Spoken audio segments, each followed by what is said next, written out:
Olá, seja bem-vindo a mais uma aula do mini curso gratuito sobre o SCADA LTS. Como prometido na aula anterior, eu vou tentar explicar para vocês aqui um pouco sobre os tipos de dados que a gente encontra quando nós vamos inserir os data points no data source dentro do SCADA LTS. Então, essa aula é sobre os tipos de dados ou Modbus Data Type dentro do SCADA LTS, obviamente utilizando o protocolo de comunicação Modbus. Especificamente, eu estou no Modbus serial. Até onde eu me lembre, não muda, tá?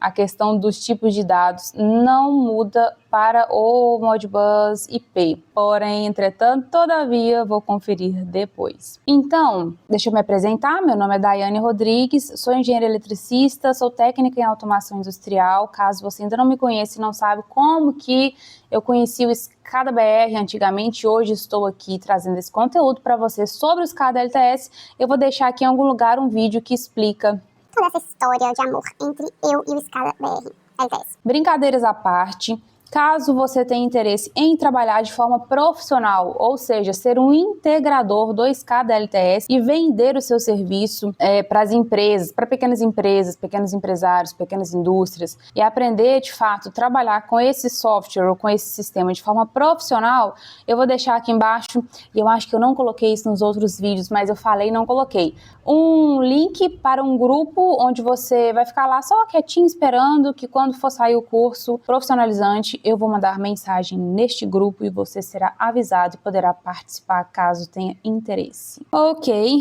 vamos lá então. Deixa eu pegar a minha colinha. Eu ia colocar essa aula aqui no teleprompter para ficar lendo aqui, para ficar bonito para vocês, mas ai gente, dá trabalho demais.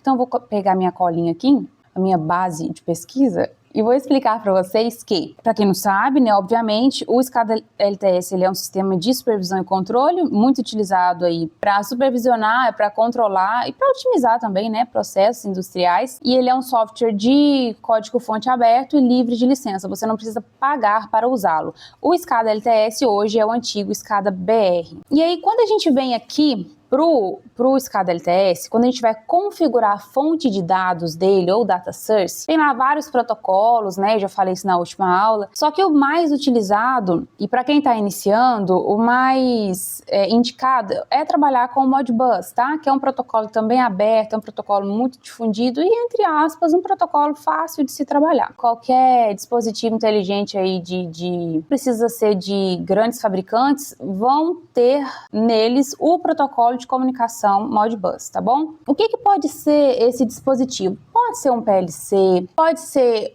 como eu já falei na aula anterior, pode ser uma placa controladora, pode ser um registrador de dados, tipo aqueles registradores, aqueles data loggers da novos, até mesmo um sensor de temperatura que já vem com um transmissor acoplado e que ele é chamado de instrumento inteligente. Tá? Um dispositivo inteligente, porque nele, ao invés de ele conversar ou transmitir a variável medida por 4 a 20 mA, ele já transmite, deixa eu ver se não estou falando besteira, mas ele já conversa em Modbus, tá? Ele já conversa em Modbus. Se eu estiver falando besteira aqui, na próxima aula eu corrijo, tá bom?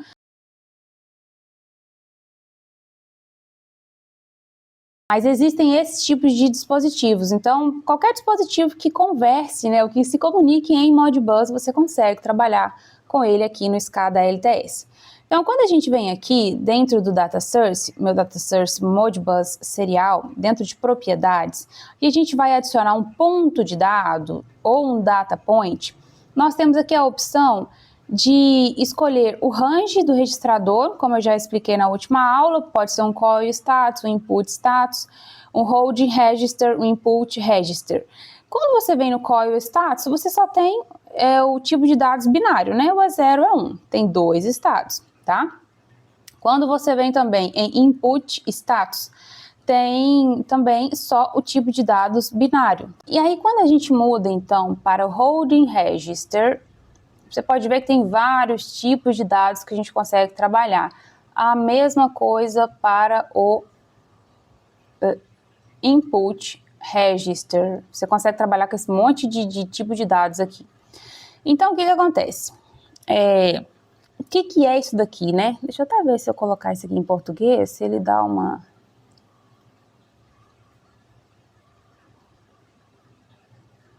Eu acho que para colocar no português... Ah, não deu.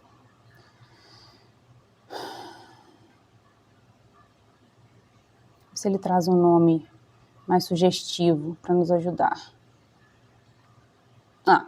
Inteiro de 2 bytes sem sinal, inteiro de 2 bytes com sinal, BCD de 2 bytes, por aí vai. Inteiro de 4 bytes sem sinal, com sinal, inteiro trocado de 4 bytes sem sinal. O que quer dizer isso daqui?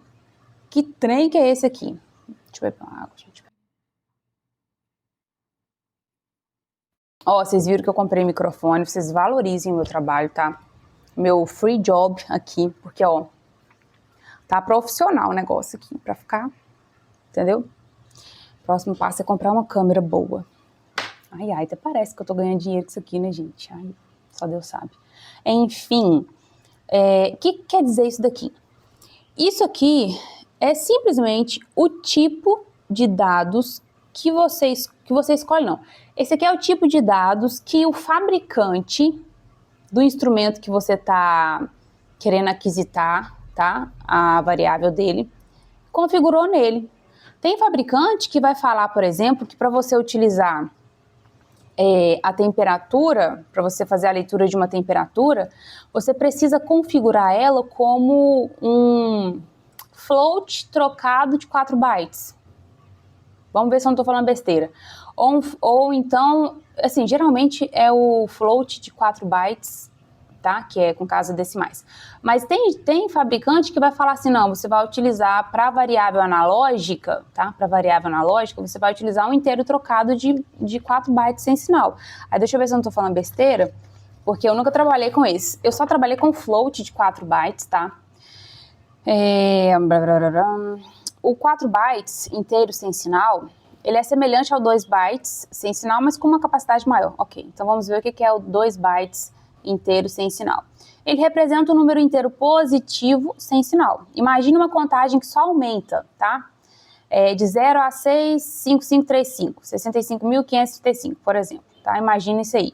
Ele é útil para você ler valores como temperatura, pressão, nível, velocidade. Vamos ver aqui o BCD, um binário coded decimal. O que ele é? Ele é um formato especial para representar números com casas decimais. Cada dígito decimal é codificado em 4 bytes. Desculpa, em 4 bits. Tá? Ele é menos comum, mas ele pode ser usado em dispositivos que trabalham com display de 7 segmentos, por exemplo. Então, esse tipo de dados aqui, quem vai falar para você qual que você vai usar é o fabricante do equipamento que você está lendo, ou que você está controlando, ou que você está monitorando, tá? Então, se você tem lá na sua planta um sensor de temperatura que conversa em Modbus e o fabricante desse sensor de temperatura lá no manual, por isso que é importantíssimo você consultar o manual do equipamento que você está trabalhando. Ele falou para você que para você conseguir ler a temperatura, e aí é uma temperatura, no caso, sem casa decimal, ele falou com você que você tem que usar um 2 byte signal integer, ou inteiro, ou então 2 bytes inteiro com sinal. Ele falou com você, então você vai vir aqui, ó, você vai escolher um inteiro de 2 bytes com sinal, ou um inteiro de 2 bytes sem sinal. Então, o tipo de dados no Modbus, como que você descobre qual tipo de dados que você vai utilizar no Modbus aqui dentro do SCADA LTS ou dentro de qualquer sistema supervisório ou lá no seu PLC? Como que você descobre isso? Analisando o manual de instruções do fabricante do equipamento que você está utilizando. É simples assim. Quem dera eu se eu tivesse entendido isso lá na época que eu fiz, nossa, aquele primeiro projeto, eu quebrei cabeça demais com isso aqui, gente. E é um trem assim, é um trem de você parar e olhar assim, meu Deus, qual que é o sentido disso aqui? Entendeu? Porque tudo faz sentido depois que você entende. Então tá. Mas o mais comum, por exemplo, o PLC chinês, o FX3U, ele trabalha com float de 4 bytes, tá? 4 bytes são 32 bits. 32 bits são 2 words. Então lá os registradores utilizam 2 palavras ou 2 words. Então vamos supor, eu coloquei lá o registrador D40 para receber a temperatura do meu forno. Então, do D40 até o D44 é onde vão ser mostrado ou representado o valor da temperatura que o meu sensor está lendo. Então, quando eu vier aqui no SCADA LTS, eu vou colocar aqui float 4 bytes. Vou vir aqui no offset e vou colocar agora um negócio que é importante aqui, que depois, se eu estiver falando besteira, eu vou corrigir também, mas eu tenho quase certeza, porque tem um tempo que eu não trabalho com ele, que você vai colocar o endereço 39. Por que 39? Porque o offset aqui, ou o mapa de memórias aqui no SCADA LTS, é baseado em 0. Faz sentido, gente? Vamos lá. O 0 aqui é o 0 lá no PLC, tá? O 1 aqui não faz sentido não, né? Eu acho que tem que ser o 40 mesmo. Depois eu vou fazer um teste e falo com vocês aqui. Não acho que faça sentido não. Ele é baseado em 0 porque ele começa em 0. Então o 0, eu até anotei isso daqui. Deixa eu ver se eu não tô falando besteira. O 0, se você tem um registrador lá no seu PLC guardado no D40, você vai colocar aqui no SCADA LTS o D40, porque lá no PLC também começa em 0, tá? Então isso aí é uma outra coisa que você tem que levar em consideração. Se o seu, qual que é o mapa de memórias do seu, quer ver? Só para eu confirmar, gente, eu tenho a minha memória, eu não sei o que acontece, mas a minha memória ela é assim. Isso. O FX3U também trabalha com mapa de memórias que inicia em 0. Isso, em 0. Então, é outra coisa que você tem que observar também. O seu dispositivo, qual que é o mapa de memória dele? Ele começa aonde? Em 0 ou em 1? Se ele começar em 1, aí você tem que ficar ligado que o 0 aqui é o 1 dele. Então, o 40 dele vai ser o 39 aqui. Você viu eu pensando, tá? Então, vocês têm que tomar cuidado com a questão do offset também.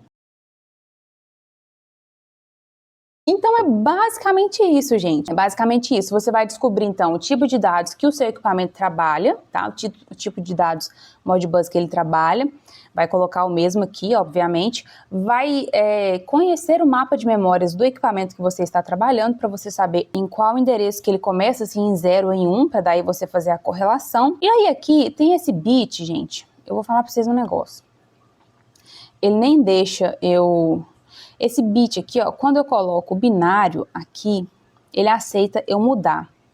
Eu confesso para vocês, e aí se alguém souber, por favor, coloquem aqui nos comentários e me explica, porque eu estudei isso daqui, mas eu não entendi muito bem, porque eu também não tive experiência com isso ainda. Eu não sei que tipo de dados que pode ser um registrador do tipo holding, com o tipo de dados binário, que eu vou precisar colocar o bit aqui, tá? Ó, tá vendo que ele deixa colocar 2, 3, 4, eu não consegui, assim, assimilar, sinceramente. Qual variável, né, que tipo de variável que poderia se encaixar nesse cenário aqui, de ser um registrador do tipo holding, um tipo de dados Modbus binário, que a gente consiga aquisitar vários bits desse registrador, tá? Isso aqui eu não consegui entender, confesso para vocês. E aí, se alguém souber explicar, por favor, tá? Então, é basicamente isso daqui que você precisa saber. Se tiver ficado confusa essa minha explicação, vocês viram que eu tenho que parar com isso, eu tenho que seguir o protocolo, o script. Vocês viram que eu nem olhei muito a minha anotação, mas eu fiz isso daqui porque às vezes eu esqueço de falar alguma coisa, tá? Então, ó, basicamente, sempre consultar o manual do PLC, tá? Ele vai ser o seu guia, ele vai revelar o tipo de dado que você... o tipo de dado e o endereço de cada variável que você vai utilizar.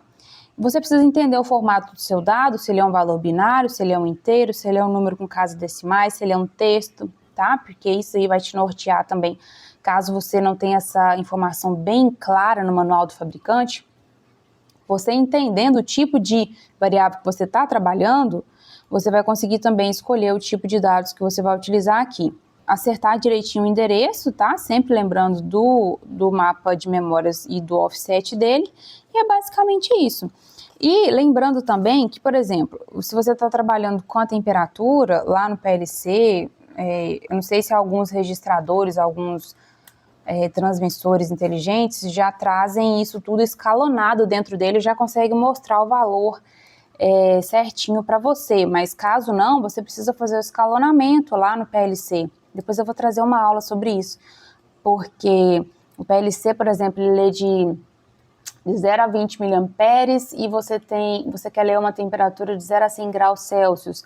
Você precisa fazer o escalonamento para você conseguir mostrar essa unidade real aqui dentro do SCADA LTS, ou até mesmo dentro do seu PLC, fazer uma leitura correta. Então, o escalonamento é algo importante também. Eu não vejo necessidade da gente passar por todos os tipos de dados aqui, mas se vocês acharem que precisa, deixem aqui nos comentários. Eu espero que eu tenha conseguido ajudar vocês. Se eu não tiver conseguido, se tiver ficado muito bagunçada essa aula, me avisa aqui embaixo que eu vou criar vergonha na minha cara, eu vou planejar isso com mais antecedência. Aqui minha vida é muito corrida, gente. E assim, já comecei 2025 já atrasada, entendeu? Tô atrasada já com as minhas coisas, mas não podia deixar de trazer essa aula para vocês. E, por favor, gente, dê valor ao que eu tô fazendo aqui, porque, olha, não é fácil. Se inscrevendo aqui nesse canal, entendeu? Ativando o sininho das notificações, mandando para seus colegas. Se você conhece algum professor que você acha que vai ser bacana ele apresentar o SCADA LTS para a turma dele, ou professora, manda para esse camarada, para essa camarada, fala para mostrar para a galera, entendeu? Para vir muita gente, para assistir todas as minhas aulas, todos os meus vídeos, e aí eu ver esse negócio só crescendo e ficar com vontade de cada vez mais trazer conteúdo para vocês aqui, tá? E, enfim, torçam para que eu melhore, que eu fique mais séria para poder gravar os vídeos. É isso, gente. Muito obrigada a você que ficou até aqui. E dá uma olhada aqui na descrição do vídeo, que eu vou colocar esse resumão meu aqui para vocês terem acesso também, tá? E é isso. Muito obrigada. Até mais.